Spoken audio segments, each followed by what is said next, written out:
I'm sorry, I've got another bee in my bonnet. Actually, I think maybe 2 bees, or maybe a whole hive.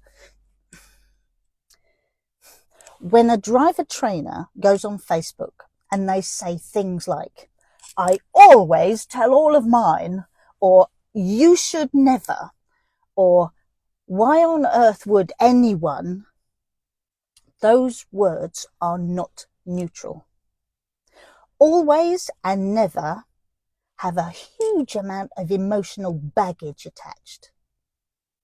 They're called absolutes, and they're about certainty. There is no such thing as always.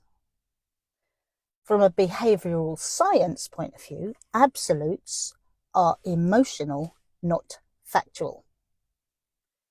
And if you just swap the word usually, I usually tell all of mine, I usually blah blah, you should usually, it gives more space for variation and certainly takes the emotion out of it. How quickly do we criticize each other on faceache? Instructor to instructor or trainee instructor. There's no curiosity. There is certainly no kindness, just correction. And I keep thinking, is that our industry in a nutshell? But what else might be going on underneath that behaviour? Because if you slow it down and take a deeper look at what's really going on, it isn't about the topic. Criticism between instructors isn't about teaching. It's about identity.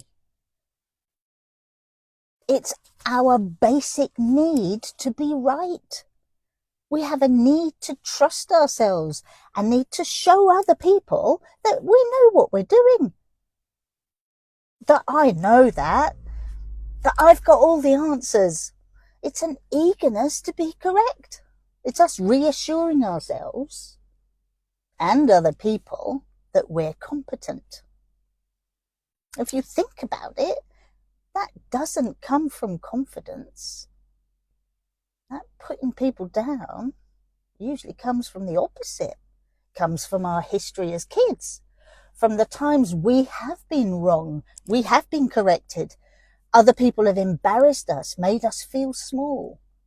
So when we finally get the chance to show we know something, of course we grab it.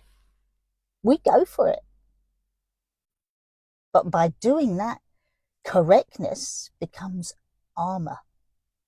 It's a barrier. It's a defense mechanism.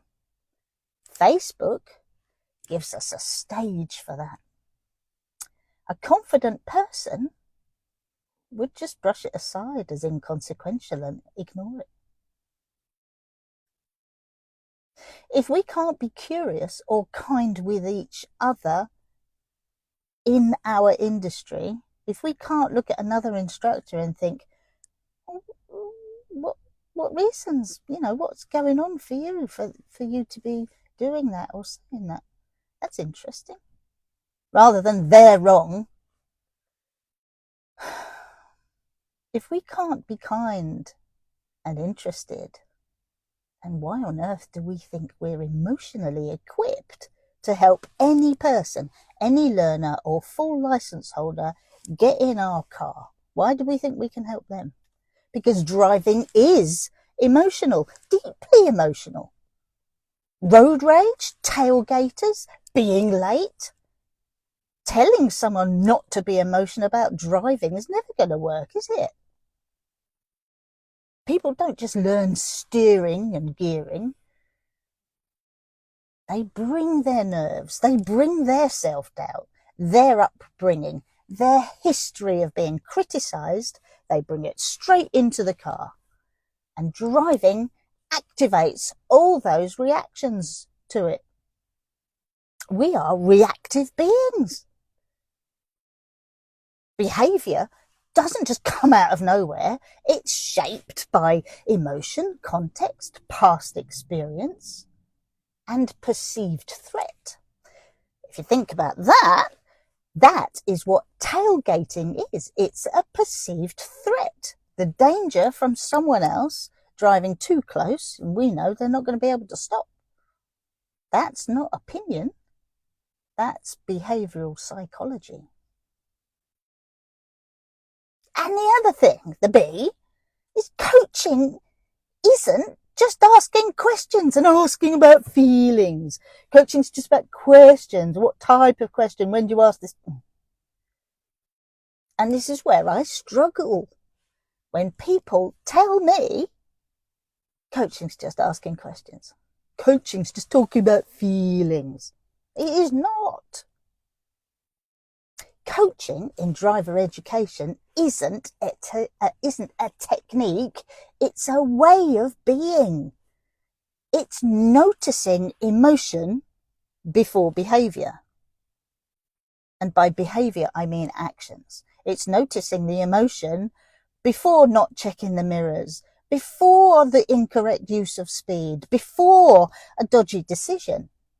Regulating the nervous system before correcting the skill is what we need to do. We need to create that safe environment so they can explore their stuff, so that learning can take place much more efficiently, I might add. Sometimes coaching is silence. It's timing. Tone! Choosing not to jump in.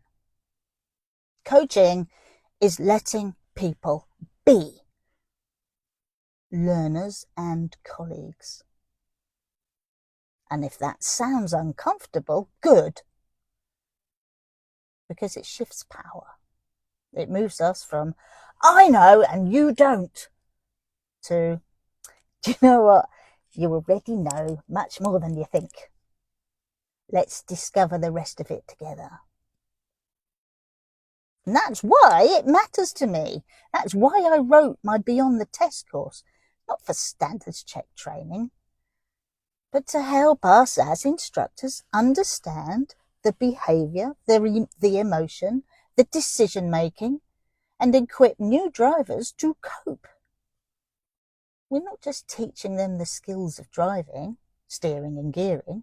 We're helping them cope with being human and doing something that 5 people a day die doing. How we speak to each other on social media, that leaks. Coaching doesn't switch on only when you're in the car with a learner. It's a way of being with everyone. So maybe the real question isn't who's right.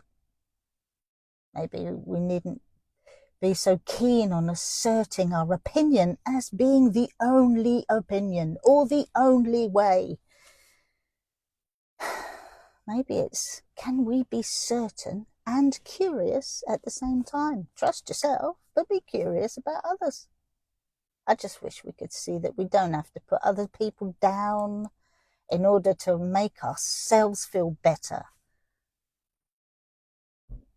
We are who we are, but we are not what we do. I may say or do stupid things, but that does not make me a stupid person. I am a human being, not a human doing. Thanks to Gemma for that one. Thank you for listening. Follow me on YouTube, Facebook, Instagram. Add an emoji below, please, if something's touched you from what I've said.